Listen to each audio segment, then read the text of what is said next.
इस साल बारिश नहीं हुई थी। रानो चिड़िया का छोटा सा खेत सूखकर पत्थर जैसा हो गया था। बुवाई का मौसम आ गया था, लेकिन रानो के पास बीज खरीदने के लिए एक भी पैसा नहीं था। माँ, अगर हमने आज बीज नहीं बोए तो इस साल हम क्या खाएंगे? चिंता मत करो बेटा, मुझे चील साहूकार से कर्ज मांगना होगा। इसके अलावा कोई रास्ता नहीं है। रानो भारी मन से उड़ते हुए चील साहूकार की हवेली की तरफ जा रही थी। तभी रास्ते में उसे उसका पुराना दोस्त हरिया तोता मिला।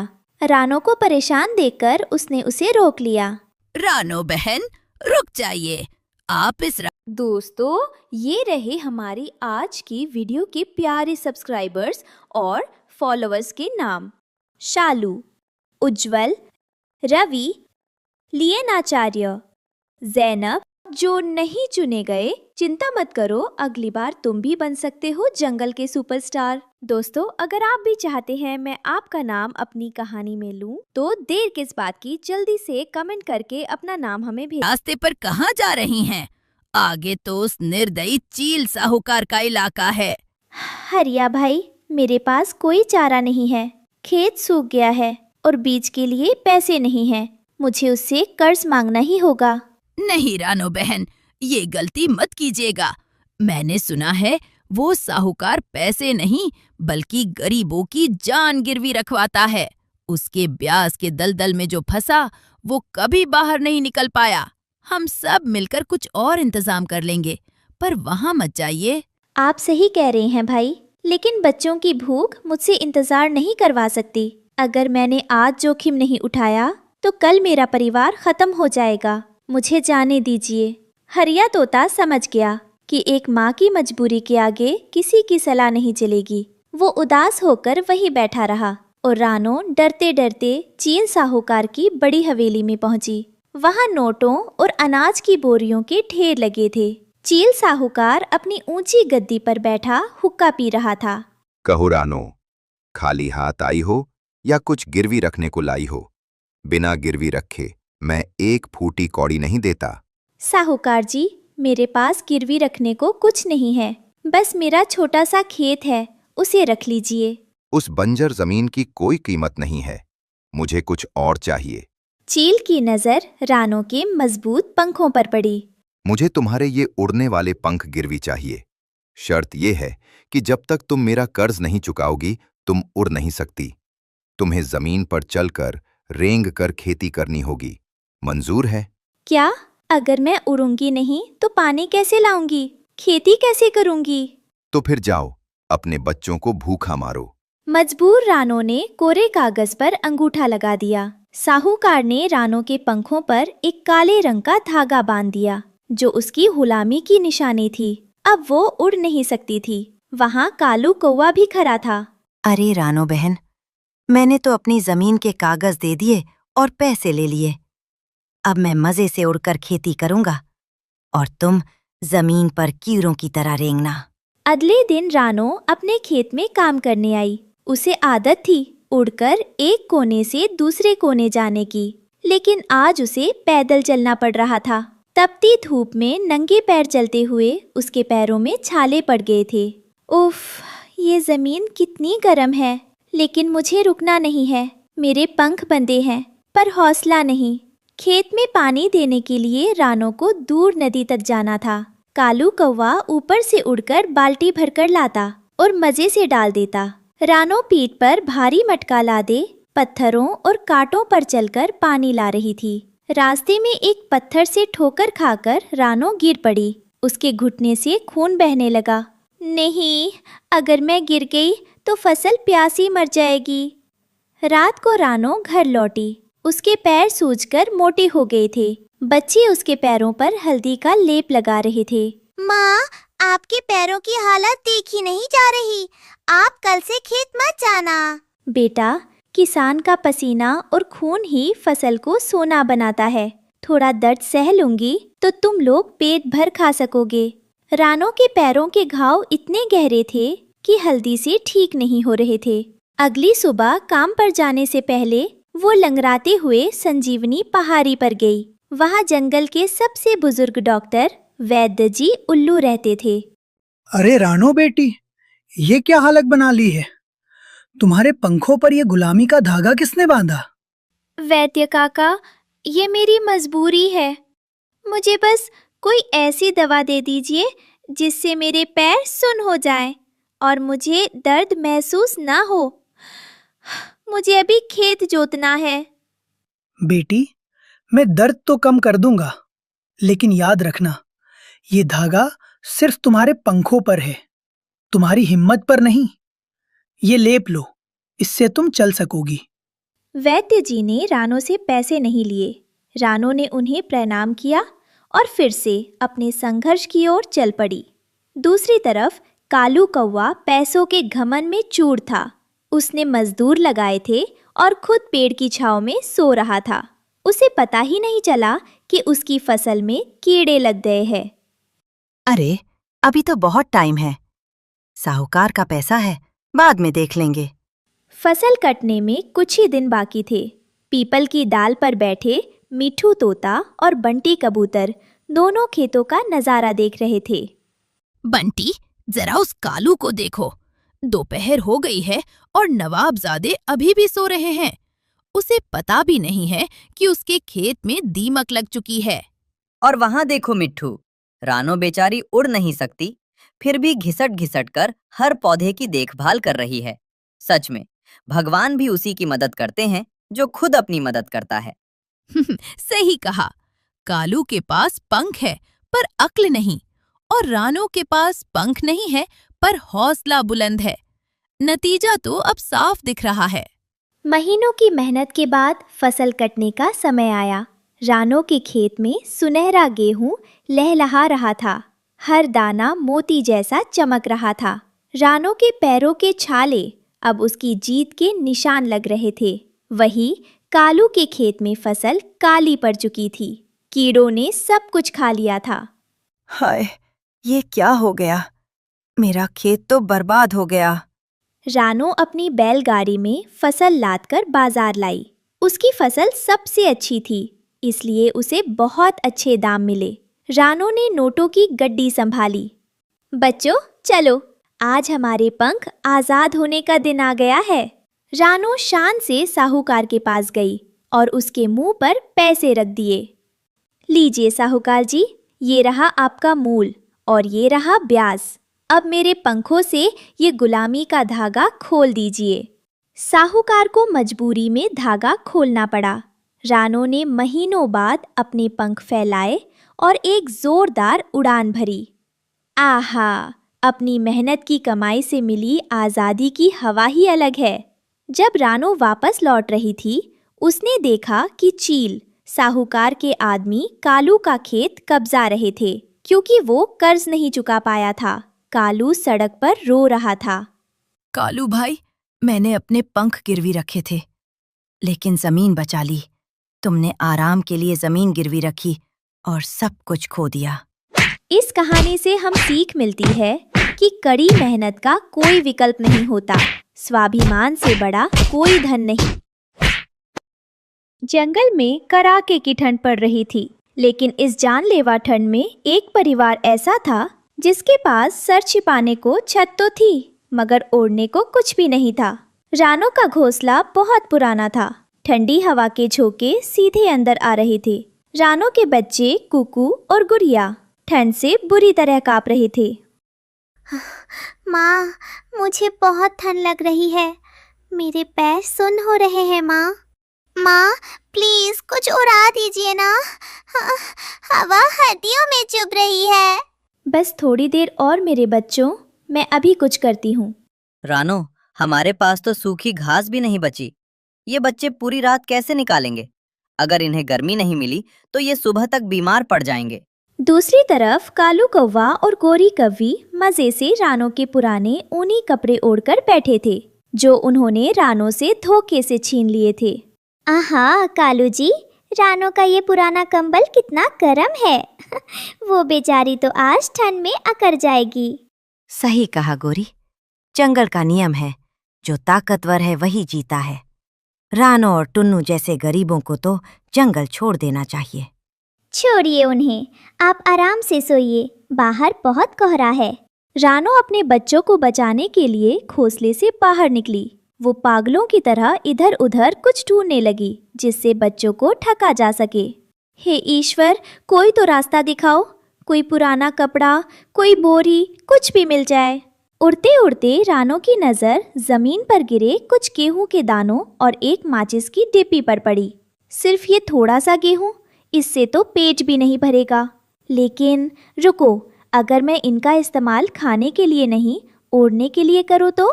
रानो मदद मांगने हरिया तोते के पास पहुंची। हरिया और हरियाली अपने घर में आग ताप रहे थे। हरिया भाई, क्या आपके पास कोई पुराना कपड़ा मिलेगा? मेरे बच्चे ठंड से मर जाएंगे। अरे रानो, हम क्या कपड़े की दुकान खोलकर बैठे हैं? जाओ यहाँ से, हमारे घर की गर्माहट बाहर निकल रही है। सुना नहीं तुमने? जाओ यहाँ से, अपना इंतजाम खुद करो। रानो अपमान का घूंट पीकर वहां से उड़ गई। नदी के किनारे एक बड़ा चपटा पत्थर पर रानो ने टुन्नू को बुलाया। रानो ने एक बहुत बड़े पत्थर के नीचे आग जलाई और गेहूं को पीसकर एक बड़ी सी लोई बना ली। रानो, आप ये क्या कर रही हैं? हम इतनी बड़ी रोटी कैसे खाएंगे? बच्चे ठंड से ठिठुर रहे हैं और आप खाना बना रही हैं। टुन्नू जी, आप तेज रखिए। आज ये रोटी पेट की भूख नहीं, शरीर की ठंड मिटाएगी। मैं इसे इतनी मोटी बनाऊंगी कि ये घंटों तक गर्म रहेगी। रात गहरी हो चुकी थी। रानो और टुन्नू बड़ी मुश्किल से उस विशाल, मोटी और गर्मा गर्म रोटी को उठाकर घोंसले में लाए। रोटी से भाप निकल रही थी। कुकू, गुड़िया, जल्दी से इसके नीचे आ जाओ। रानो ने वो गर्म रोटी अपने बच्चों के ऊपर रजाई की तरह ओढ़ा दी। आहा माँ, ये तो बहुत गर्म है। इसमें से कितनी अच्छी खुशबू आ रही है। माँ, अब ठंड नहीं लग रही, ऐसा लग रहा है जैसे धूप में बैठे हैं। गरम रोटी की सौंधी खुशबू हवा के साथ पूरे जंगल में फैल गई। कालू कौवे की नाक फड़कने लगी। गौरी, क्या आपको खुशबू आ रही है? इतनी कड़ाके की ठंड में ऐसा शाही खाना कौन बना रहा है? ये खुशबू तो उस गरीब रानो के घर की तरफ से आ रही है। जरूर उन्होंने कोई खजाना छिपा रखा है। चलिए चलकर देखते हैं। बच्चे रोटी की गर्माहट में सो चुके थे। रानो और टुन्नू भी रोटी के किनारों से सट कर लेटे थे। तभी कालू और गोरी वहां आ धमके। अरे बाप रे, इतनी बड़ी रोटी! ये रानो तो रईस निकली। कालू जी, ये लोग सो रहे हैं, धीरे से खींच लीजिए, आज तो दावत होगी। कालू ने जैसे ही रोटी में चोंच मारकर उसे खींचना चाहा, ठंडी हवा अंदर घुसी और गुड़िया की नींद खुल गई। माँ, कोई हमारी रजाई खा रहा है। रानो जाग गई और उसने कालू को धक्का दिया। शोर सुनकर उल्लू दादा और बाकी पक्षी भी वहां आ गए। शर्म नहीं आती आपको कालू भैया? मैंने अपने बच्चों की जान बचाने के लिए अपने पेट का निवाला उनके ऊपर ओढ़ा दिया और आप उसे भी छीनने आ गए। मैं तो बस देख रहा था। बस करो कालू। रानो ने अपनी ममता से भोजन को भी वस्त्र बना दिया और तुम अपने लालच में अंधे होकर एक माँ की तपस्या भंग करने आ गए। सुबह हो गई थी। रात भर उस रोटी ने बच्चों को ठंड से बचाया, लेकिन अब वो ठंडी और कड़क हो चुकी थी। सूरज की किरणें घोंसले पर पड़ी। माँ, बहुत अच्छी नींद आई, पर अब बहुत जोरों की भूख लगी है। रानो, आपका आइडिया काम कर गया। बच्चे सुरक्षित हैं। हाँ, और अब नाश्ता ढूंढने कहीं जाने की जरूरत नहीं है। रानो ने उसी रोटी की चादर का एक टुकड़ा तोड़ा और बच्चों के मुंह में डाला। रानो का परिवार पेट भरकर खुश था, जबकि लालची कालू और गोरी दूर से ललचाई नजरों से देख रहे थे। देखा आप सबने, मुसीबत में रोने से अच्छा है अपनी बुद्धि का इस्तेमाल करना।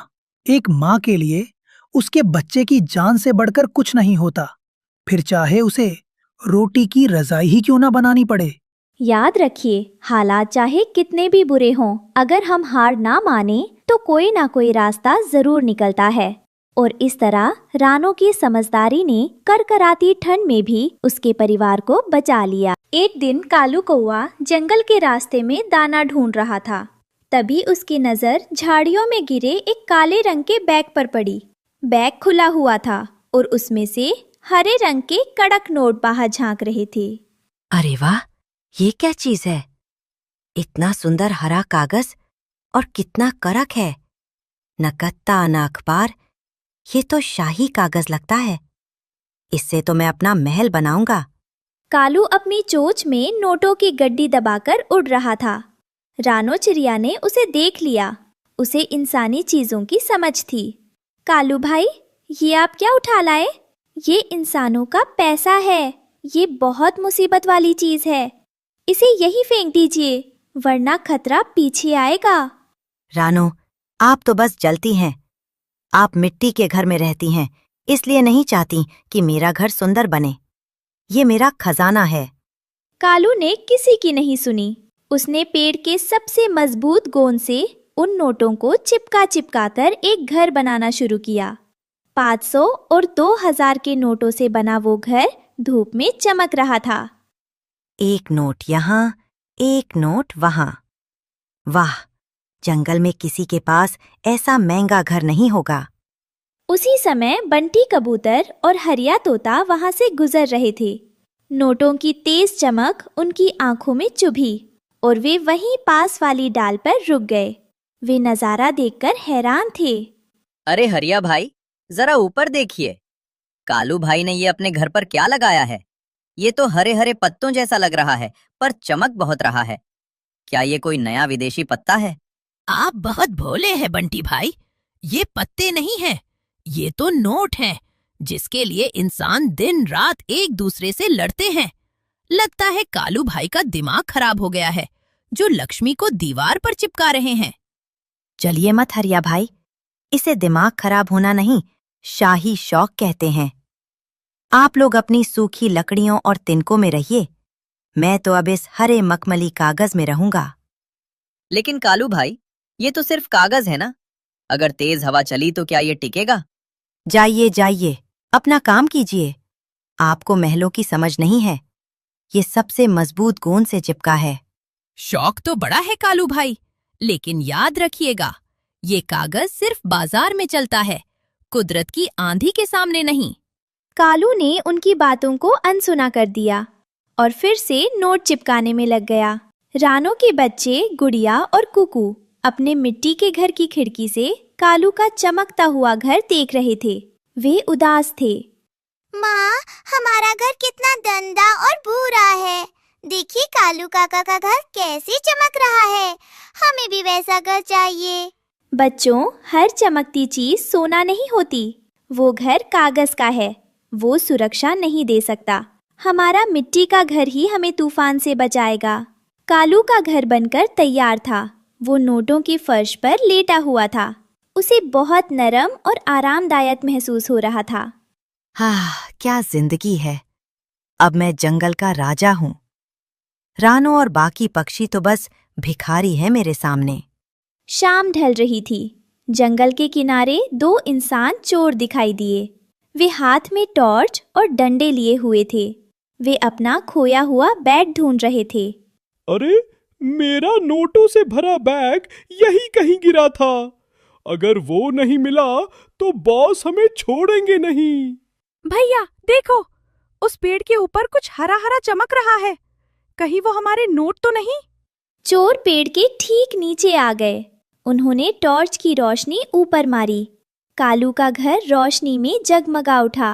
अरे बाप रे, एक कौवे ने हमारे नोटों से घोंसला बना लिया। पकड़ो इसे, एक एक नोट कीमती है। कालू रोशनी देखकर घबरा गया। चोरों ने पेड़ को जोर जोर से हिलाना शुरू कर दिया और डंडे से डाल पर मारना शुरू किया। धम धम, कालू का घर हिलने लगा। चोरों ने जल्दी जल्दी सारे नोट बटोरे, अपनी जेब में भरे और वहां से चले गए। अब जमीन पर सिर्फ गोंद और कुछ फटे हुए बेकार कागज बचे थे। कालू पेड़ से नीचे उतरा और फटे हुए कागजों को देखकर बिलखने लगा।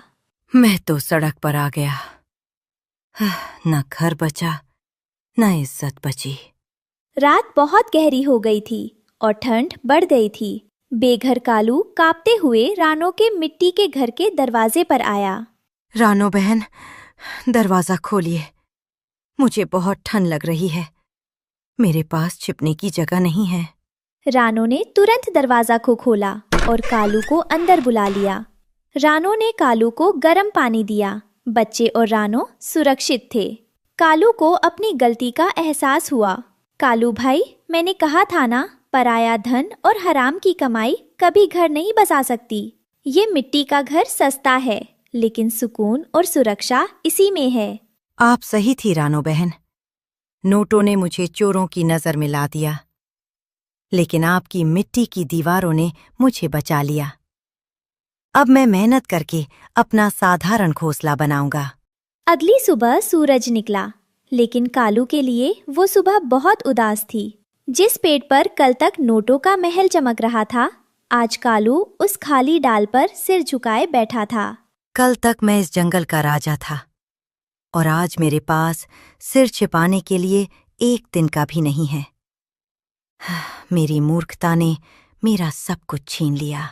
कालू की आंखों से आंसू टपक रहे थे। उसे ठंड और भूख दोनों सता रही थी, लेकिन शर्म के मारे वो किसी से नजर नहीं मिला पा रहा था। तभी रानो चिड़िया अपने बच्चों गुड़िया और कुकू के साथ वहां पहुंची। उन सबके पंजों में सूखी लकड़ियां और नरम घास थी। कालू भाई, बीती बात पर रोने से घर नहीं बनता। उठिए, हम सब मिलकर आपके लिए एक नया और असली घर बनाएंगे। रानो बहन, मैंने तुम्हारा मजाक उड़ाया, फिर भी तुम मेरी मदद कर रही हो। हाँ कालू काका, माँ कहती है कि गिरने वाले को उठाना ही असली अमीर होना है। लीजिए, ये लकड़ी लगाइए। कालू का दिल भर आया। उसने आंसू पोंछे और काम पर लग गया। घर बनाते समय डाल के एक कोने में कालू को कल का बचा हुआ एक फटा हुआ नोट का टुकड़ा दिखाई दिया, जो गोंद से चिपका रह गया था। हवा में वो टुकड़ा फड़फड़ा रहा था। रानो और बच्चे कालू को देख रहे थे कि वो क्या करेगा। यही है वो फसाद की जड़। कालू ने गुस्से से उस नोट के टुकड़े को चोंच से उखाड़ा और हवा में उड़ा दिया। फिर उसने वहां एक मजबूत बरगद का पत्ता लगा दिया। कागज हवा में उड़ जाएगा, लेकिन ये पत्ता मुझे धूप और बारिश से बचाएगा। आज मैंने अपना सबसे मजबूत घर बनाया है। बिल्कुल सही कालू भाई, आज आप सच में समझदार हो गए। इस कहानी से हमें सीख मिलती है कि गिरकर संभलना ही जिंदगी है। जब हम लालच छोड़कर मेहनत का रास्ता चुनते हैं, तो हमें सच्चा सुख और सच्चे दोस्त मिलते हैं। जंगल के एक खुले मैदान में रानो और टुन्नू ने बहुत मेहनत से रंग बिरंगी शिमला मिर्च की खेती की थी। फसल बहुत नाजुक थी, लेकिन देखने में बहुत सुंदर लग रही थी। रानो और टुन्नू अपनी फसल को देख रहे थे। रानो, देखिए, लाल और पीली शिमला मिर्च कितनी चमक रही हैं। अगर ये फसल सही सलामत रही, तो इस बार हम गुड़िया और कुकू के लिए गर्म ऊनी कपड़े खरीद पाएंगे। हाँ टुन्नू जी, ये सिर्फ सब्जी नहीं, हमारे बच्चों का भविष्य है। मैंने इनसे वादा किया है कि इस बार सर्दी में उन्हें ठंड नहीं लगने दूंगी। अचानक हवा का रुख बदल गया। रानो और टुन्नू जंगल के सबसे ज्ञानी बूढ़े उल्लू बाबा के पास मौसम का हाल पूछने गए। उल्लू बाबा आसमान की ओर देख रहे थे और बहुत चिंतित थे। रानो, टुन्नू, घर जाओ और छिप जाओ। मैंने बादलों का रंग देखा है। आज रात आसमान से पानी नहीं, बल्कि बर्फ के पत्थर गिरेंगे। बहुत भयानक तूफान आने वाला है। बर्फ के पत्थर? बाबा, अगर ऐसा हुआ तो हमारी शिमला मिर्च की नाजुक फसल तो फट जाएगी, सब बर्बाद हो जाएगा। प्रकृति के आगे किसी का जोर नहीं चलता बेटी। अपनी जान बचाना ही समझदारी है। ये खबर पूरे जंगल में आग की तरह फैल गई। कालू कौवा और गोरी कौवी अपने सुरक्षित और मजबूत घोंसले में बैठकर खुश हो रहे थे। सुना आपने कालू जी, आज ओले गिरने वाले हैं। रानो की वो लाल पीली शिमला मिर्च जिस पर उसे इतना घमंड है, आज रात चटनी बन जाएगी। बड़ा मजा आएगा। कल सुबह जब रानो का खेत शमशान बन जाएगा, तब मैं उससे पूछूंगा कैसा लग रहा है भविष्य। चलो, हम तो अपनी गुफा में छिपकर मजे करेंगे। शाम होते होते आसमान काला पड़ गया। रानो और टुन्नू घर में बहुत बेचैन थे। गुड़िया और कुकू डर के मारे एक कोने में दुबके हुए थे। पिताजी, बाहर बहुत डरावनी आवाजें आ रही है। क्या हमारा खेत बच पाएगा? सब ठीक हो जाएगा बेटा। तुम लोग घर के अंदर रहो और बाहर मत निकलना। मैं और तुम्हारी माँ अभी आते हैं। आप कहाँ जा रहे हैं माँ? बाहर मत जाइए, मुझे डर लग रहा है। हमें जाना होगा बेटी। हमने उस फसल को अपने बच्चों की तरह पाला है। हम उसे मरने के लिए अकेला नहीं छोड़ सकते। रानो और टुन्नू उड़ते हुए अपने खेत के पास पहुंचे। हवा इतनी तेज थी कि उनके लिए उड़ना भी मुश्किल हो रहा था। उन्होंने देखा कि शिमला मिर्च के पौधे हवा में बुरी तरह झूल रहे थे। टुन्नू जी, हमारे पास फसल को ढकने के लिए कोई प्लास्टिक या बड़ा कपड़ा भी नहीं है। हम इन्हें ओलों से कैसे बचाएंगे? मैं बड़े पत्ते ढूंढने की कोशिश करता हूँ, लेकिन हवा सब उड़ा ले जाएगी। लगता है आज हम हार जाएंगे रानो।